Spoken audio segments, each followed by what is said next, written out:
अब अनिल बोला कि दीदी ये तो आपने जो है लाल रक्त कणों के बारे में बताया है, बाकी 2 कणों के बारे में भी बताओ। तब दीदी ने उसको बताया कि जो सफेद कण है वो हमारे शरीर के वीर सिपाही है। वीर सिपाही क्यों? क्योंकि सबसे पहली बात तो ये कि अगर कोई भी रोगाणु, रोग के कण, रोग के अणु हमारे शरीर पर धावा बोलने की कोशिश करते हैं तो ये जहाँ तक संभव हो पाता है उन्हें हमारे शरीर के अंदर नहीं आने देते, और यदि वो आ जाते हैं तो उनसे लड़ते हैं, उनको खत्म करने की कोशिश करते हैं। तो इसलिए इनको वीर सिपाही कहा गया है कि ये रोगाणुओं को हमारे भीतर घर नहीं करने देते और वो बहुत से रोगों से हमारी रक्षा करते हैं। फिर आ जाते हैं बिंबाणुओं पर। जब चोट लगता है तो हमारे शरीर से जिस जगह पर भी चोट लगती है वहां से खून निकलता है। ठीक है, जरा सा कट लग जाता है तो भी वहां से खून लगता है। रक्त के तरल भाग प्लाज्मा में एक विशेष किस्म की प्रोटीन होती है जो रक्त वाहिका की कटी फटी दीवार में मकड़ी के जाले के समान एक जाला बुन देती है। जहां पर भी कट लगता है वहां पर बिंबाणुओं का क्या काम होता है, इनमें एक विशेष किस्म का प्रोटीन होता है। जैसे कट लग गया तो उसकी जगह पर एक जाला सा बुन देती हैं जिससे कि वो जो कट है वो भर जाता है। आपने भी देखा होगा कभी अगर छोटा सा भी कट लग जाता है तो खून निकलता है, लेकिन धीरे धीरे अपने आप खून बंद हो जाता है। क्यों? क्योंकि बिंबाणुओं की वजह से। तो बिंबाणु इस जाले से चिपक जाते हैं और इस तरह दीवार में आई हुई दरार भर जाती है। फिर अनिल पूछता है कि अगर घाव गहरा हो तो बिल्कुल खून तब नहीं बंद होगा, तब बिंबाणुओं का इस तरह से काम करना कम हो जाता है, वो इस पर इतनी बड़ी जगह पर इतना ज्यादा खून नहीं रोक पाते हैं।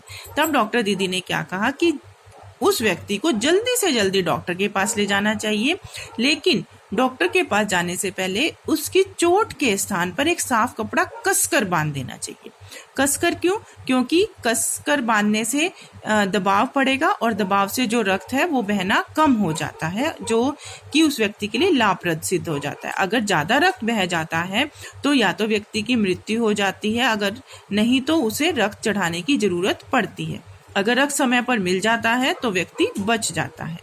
अब यही जो रक्त चढ़ाने की बात है, यहाँ से दीदी ने बताया कि जो हमारा रक्त है वो 4 मुख्य वर्गों में बांट दिया गया है और किसी भी व्यक्ति को उसके रक्त समूह का ही रक्त दिया जाता है। अगर ए नेगेटिव है तो ए नेगेटिव का ही रक्त दिया जाएगा।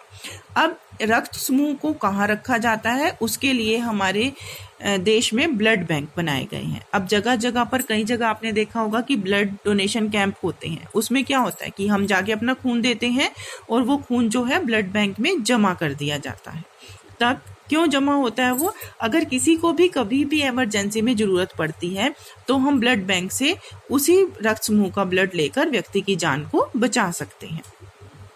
अनिल ने कहा कि मैं भी रक्तदान कर सकता हूँ।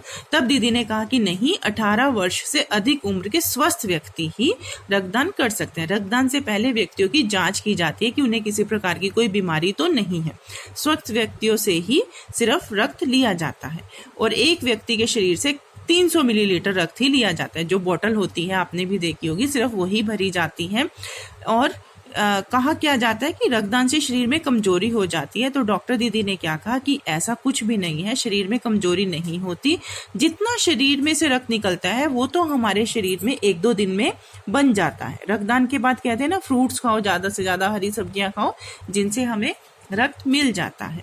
और वैसे भी शरीर में लगभग 5 लीटर खून होता है, अगर इसमें से 300 मिलीलीटर खून चला भी गया तो इतनी कमजोरी नहीं होती। तो अनिल ने क्या कहा, फिर तो ठीक है दीदी, मैं भी नियमित रूप से रक्तदान किया करूंगा और हमें भी रक्तदान करना चाहिए।